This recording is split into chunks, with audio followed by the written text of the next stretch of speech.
had an amazing weekend. Really cool weekend.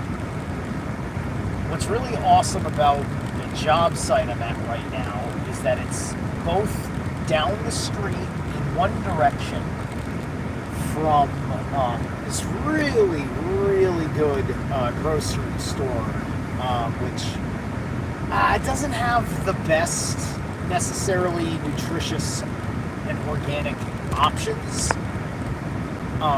but there's so much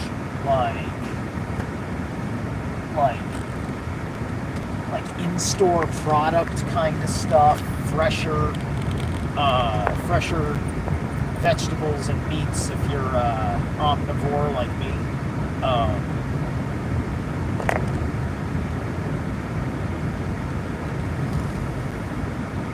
And then in the other direction, there's an LA Fitness, and I'm like, oh, store, a gym in my membership network, and a grocery store that, like, you know, because like I got the app for it, right? You know, you point accumulation and shit. So I like when shit like that happens because I'm not near a Stu Leonard's. It takes me to get to that Stu Leonard's. I gotta drive like half a fucking hour.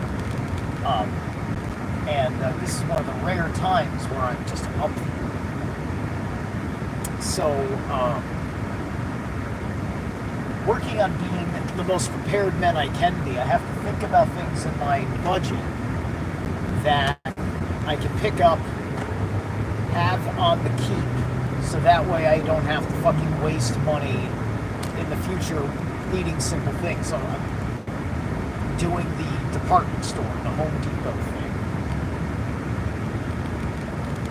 You know, in many ways, Home Depot is kind of like communism because it's like people don't talk about Home Depot's competitors the way they talk about Home Depot, whether it be whether they're happy about it or angry about it, right?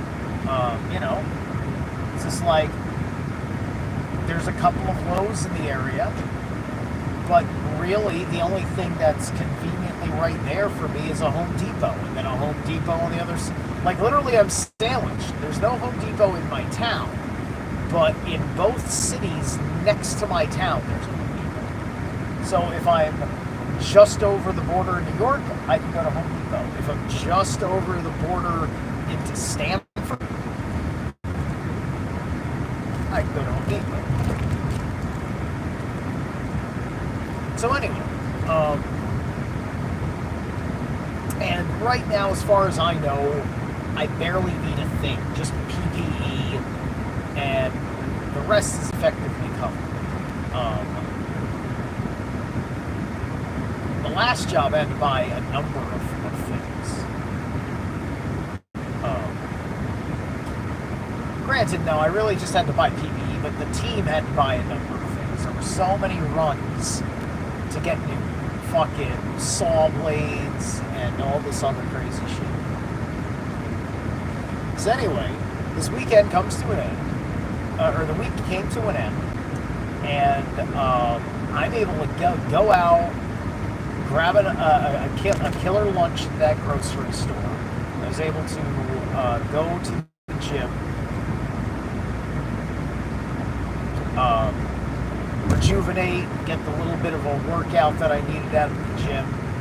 Headed up to my buddy's place, or up my buddy's way to, you know, have a little bit of fun at a game night.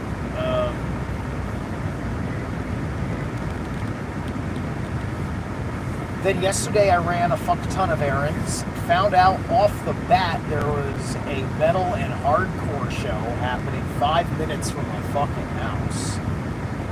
And I just saw 4 of the sickest fucking bands on the street level, you know, that I've seen in a fucking while. Just out of fucking nowhere in this little fucking bar in my neck of the woods. So, needless to say, like, I have to fucking, like, if I'm at a show and I like what I hear, I must be compelled to the pit for a little bit, right? You know, I need somewhere I can be with space to fucking move like a motherfucker, right? And for most of the night, there wasn't much until the last band, hardcore band, came, right? You know, so it was mostly just me rocking out towards the front. Nobody else rocking out too much. One guy started doing cartwheels and shit, and I took a grazing to the face for one of his fists. That was not much to matter. I was more disappointed because I saw it coming. I was shielding up to block it, and I didn't, I didn't guard at the right angle, right? So like that was just me saying, okay, this guy's just gonna like wild throw. Let me practice blocking. Okay, good to know. My blocking is not there yet, right? Because I'm not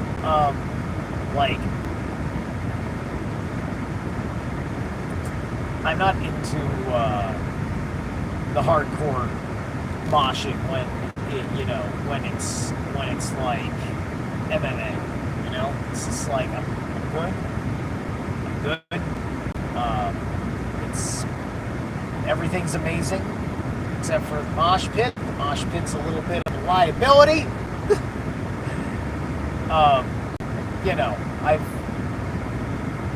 It's hard for me not to catch something in the face if I want to be anywhere near a pit. It's just something that's gonna happen, and I'm not good at just doing that, right? So for me, it's not a fair game because I don't want to fucking mosh that way. I'm uncomfortable, like, going into it because it's just like, all right, what's moshing and then what's, punching a guy in the fucking face for real? I can't just fucking close my eyes and wild out. Like, it's just, especially like this show. I mean, like, I guess he knew what he was doing because, I guess he wasn't near, like, there's some women that I'm pretty sure would not want to be involved in any of those kinds of moshes. A couple of small children. Granted, one of those kids was a pretty fucking tough motherfucker. I saw a guy, little kid, must have been, I don't know, 13, 14, 15 maybe? Real young man, sharp cut, and all that, Primeval. Or a Primeval shirt. Yo, motherfucker! I know Mike Yusuf, right? Fucking Primeval's awesome. So it was really cool to see a kid who was rocking Primeval at that show. So anyway, the shit was absolutely ridiculous. I would recommend everybody check out Shatterhand from New York. There's two different Shatterhands. This is the metal hardcore band, Shatterhand from New York. Grave Heist. A young punk hardcore band called fucking Deadline. 16-year-olds. Go fucking check out Deadline. Holy shit. And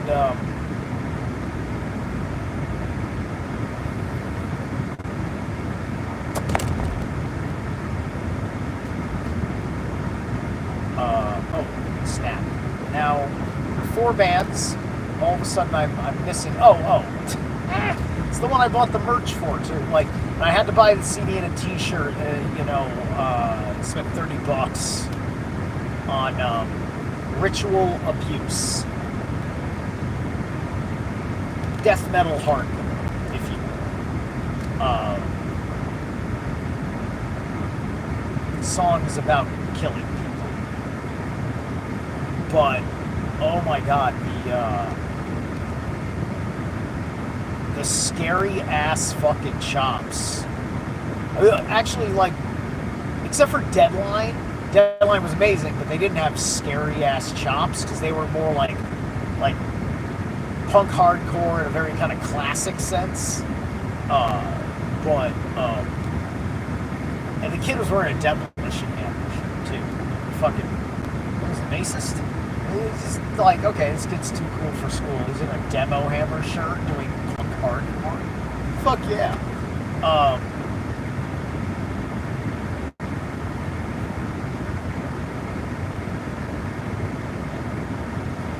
it's hysterical, talking like, I bump into us. It's like, yeah, that's my son on guitar. I was just like, oh, okay, like I'm just chit chatting. Oh, it happens to be the moms for these kids. But anyway, but no, fucking ritual abuse. You are not ready for ritual abuse, man. I don't think you're fucking ready. Yeah. And so today I just got done with a handful of errands I had to do out of the house. Now I got chores to do in the house, and hopefully have some time to read a little bit more of my book, play a little bit more of my guitar. That's all I need.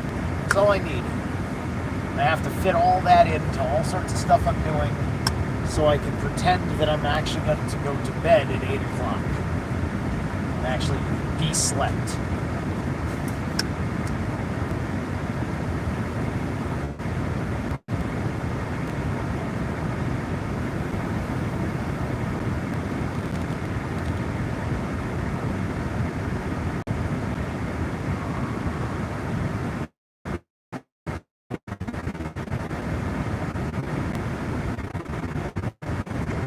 So a lot of finished reading Josephus War has been this period of like hardcore like self-care that I've needed to take care of with a freer palette, right? And I'm just very glad that I got all this shit done before this gig, right? Where it's not the worst. It's not the worst gig. And it's very everybody's doing. I mean, like there's probably a little bit of heavy lifting, but like the main fucking building is done, right? I mean, this is kind of like a full remodel, so it's all like the interior materials being operated, right?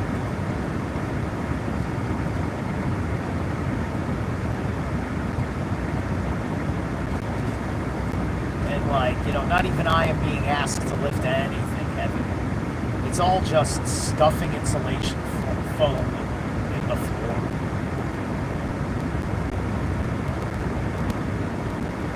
So, what I am not talking about is, I get plenty of my time for podcasts and things like that, right? So, I got something teaching me something in my ear all the time.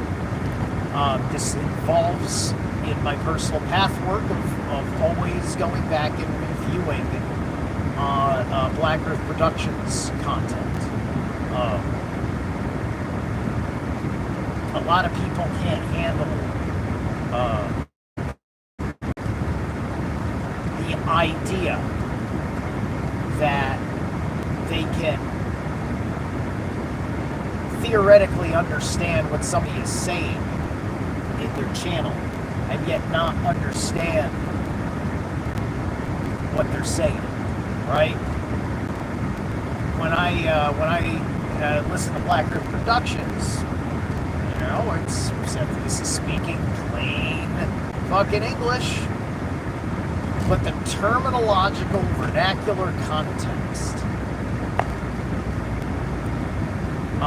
is tapping into so many goddamn things at the same fucking time with the careful choice of words and your ability to pay attention to what he said a sentence or so ago in the midst of that,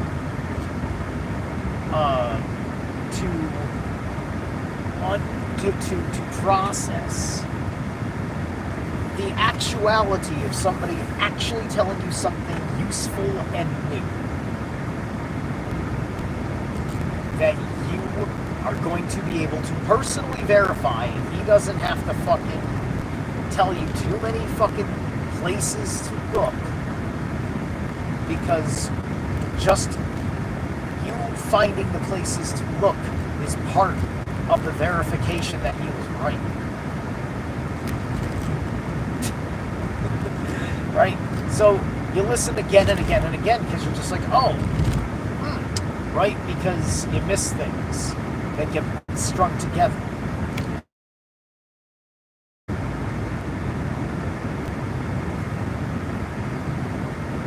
And in many respects, one of the things I try to do here is try to take what I have learned from it, because I understand what he is saying as well as any initiate, because there are a handful of levels here, right? On an initiate level, there's only, I think, 3 active levels right now. And I don't know who's beyond initiate. Most people I know are initiates. Initiate level. But anyway, I try to kind of give you a deciphering of things that are associated with understanding the significance of things that I learned in Temple, without making it sound like I'm some fucking mouthpiece for the Temple, because that in and of itself is a disservice to the Temple, right?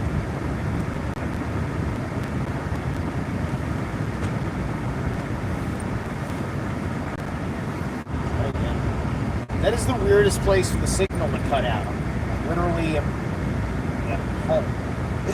But anyway. So anywho,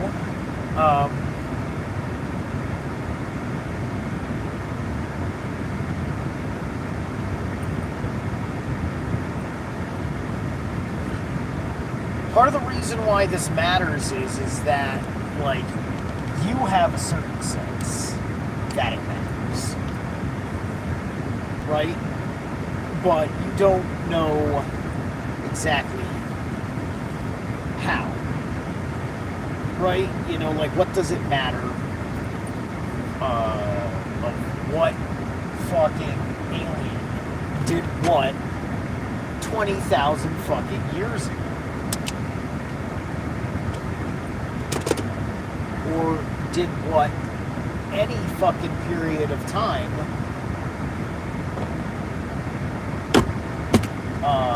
before the new continuity of history.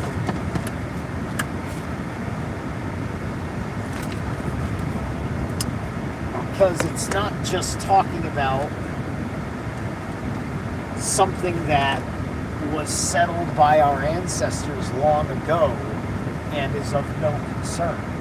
You know, it was something that was suppressed in our ancestors, given a mythological victory story. Like, you know, it's just like, why does Christianity exist? To take our eye off the ball. Christianity exists to take our eye off the ball. To replace your multiversal mythos that is a living mythos to an anti-cosmic mythos, meaning denying of the world. Right? To make the whole thing some insubstantial spiritual thing about you being a good person, and the only way you can be a good person, playing with this definition, good person.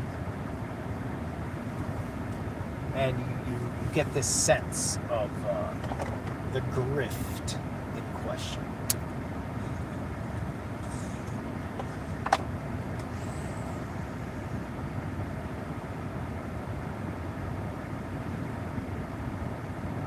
Anything that is not pulling from nature to teach you is inverted.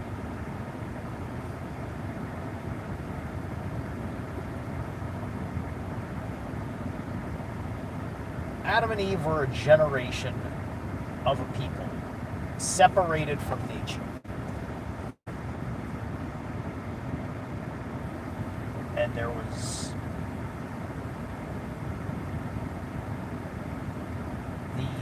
intercomplex system of life that was a tree in mythological allegory. And then there was the life lessons of nature that could be seen in all things related to trees because of networks and nutrients, so on and so forth. And those kinds of, quote, sciences are the basis of which we find out what is true, what is false, what is correct, what is incorrect, what is good, what is evil. If your entire life is to avoid,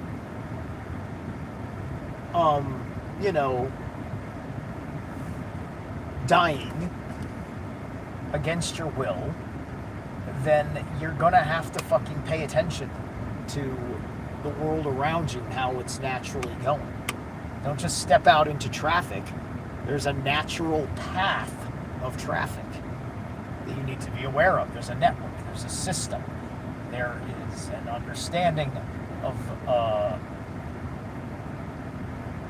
the heavy machines that pass by, and in the manner in which they pass by. You have to have an awareness of that.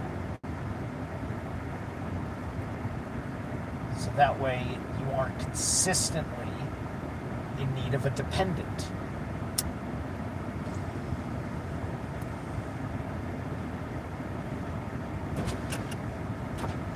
This is not the this more literal relationship that we understand,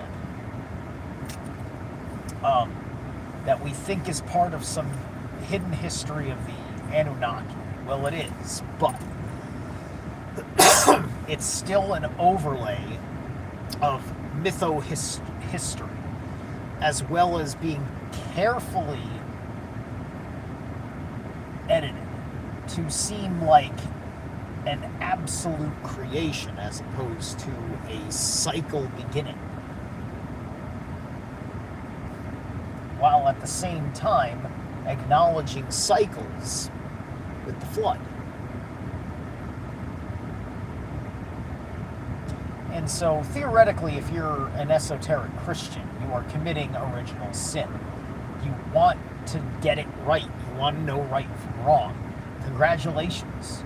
This is the sin you are allegedly born with. Curiosity is your only fucking sin. Curiosity is, it's the ace of arrows. It is the spark that belongs to the page of arrows to carry into their life experience. Every time you step into somewhere, there are networks and systems and relationships very akin to how you're analyzing your surroundings in a Heideggerian Dasein. You understand?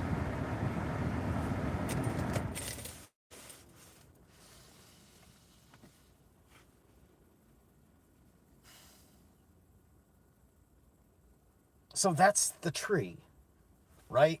You know, there's a tree of knowledge of good and evil in this room.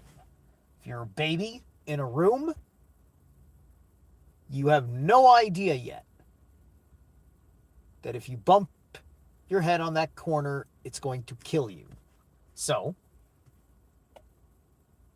the parents, the guardians, have to rubberize everything for that period of time where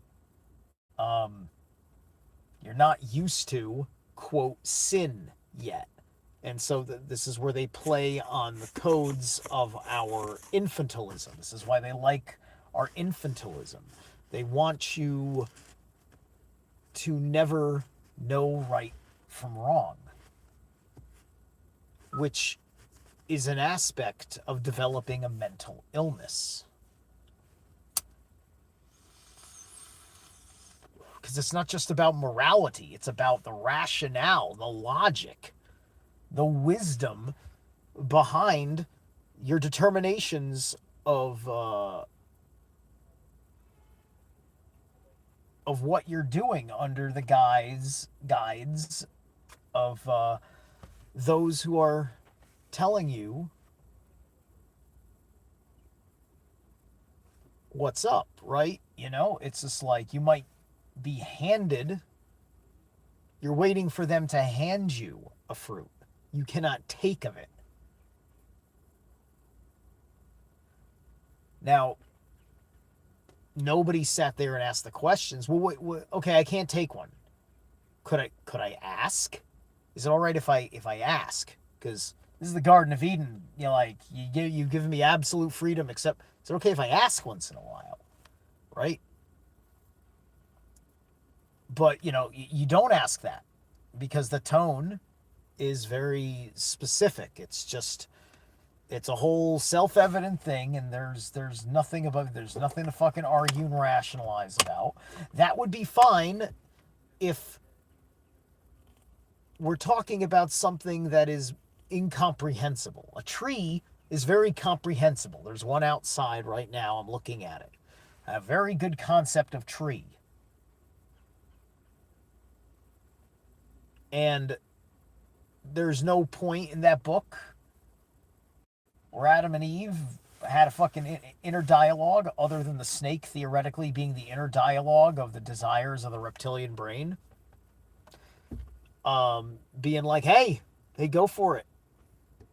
Right? Like, and I don't even like talking about this just because this is also like a big fucking, like, this is like a core conversation. I think Satanists like to sit around in a circle and jerk off to interpreting the original sin story too, because it's literally interpretation of original sin seems to be at the heart and soul of all things satanic, which is in theatrical Satanism, the inverted mockery of all things like that. They probably have that in their doctrine written somewhere that I don't even know. I don't care. I don't need to know. It's their fucking business. I'm just talking about what I think, what I have seen actually. At least via context, right? Because seeing satanic shit at a death metal show, I'm like, yeah! Seeing satanic shit dolled up in pink and white in a toddler school or something like that. And I'm just like, look, I don't want Jesus here. I don't want Satan either. I think this should be a fucking secular place. Because do we really have time to represent everybody's shit? Can I have all 9 of my Norse gods as a Norseman up there? Oh, wait, I'm also part Italian. Can I have all 9 of the Roman gods and the Etruscan gods in there as well? Oh, there's a Chinese kid. We're going to need the whole Chinese pantheon and some fucking Buddhist shit. And oh, there's the Mexican kid. We're going to have the, you know, not just all the different levels of Catholic, all the different this, and it's just like, see how that works, right? So this is why they want to have things one way. Because they're fascist. Because they're grooming. All grooming is fascism. Whether you're grooming someone to be one way or the other, which this turns our understanding of fascism in context, in application, on its head.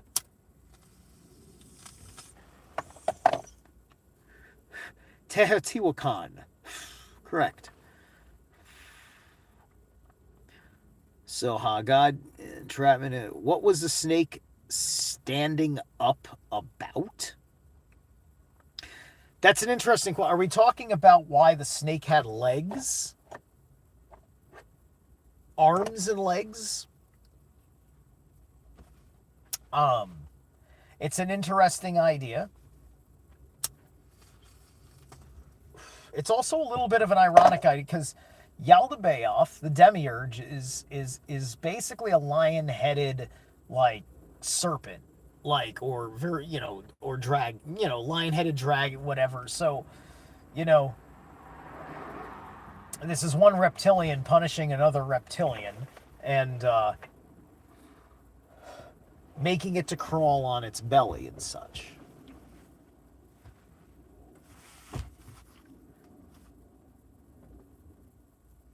there's a lot, I've had a lot of thoughts about that. Genetic tampering is one dimension of that part of Genesis. But anyway, I'm done with all that. I want to go in. I want to have lunch. I'll catch you guys later. Yeah, the whole that I understand. Okay, actually, yes. Let me bring this up right now before I go. Let me bring this up. Before God put Adam to sleep to make Eve, what was he doing? What was God doing with Adam? Adam was lonely.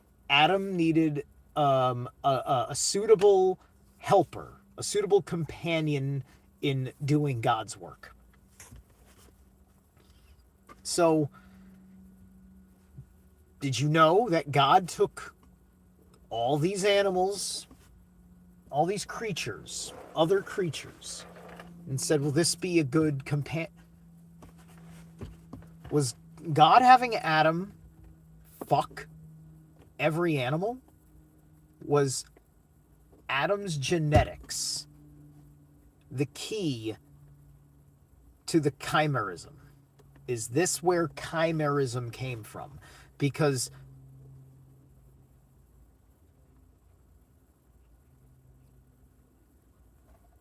God should have known, under the way Christians have oversimplified in monotheism, that, you know, because God already know, right? That's the way they terrify you, is this, you know, the tyrant is in you because it's your natural state to always agree with the tyrant under this doctrine.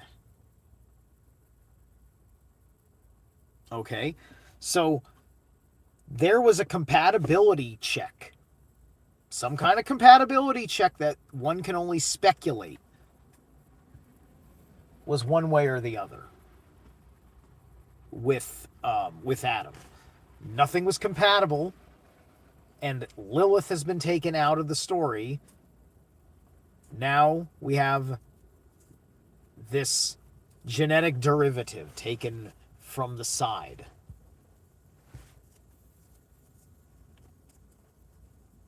It's funky stuff.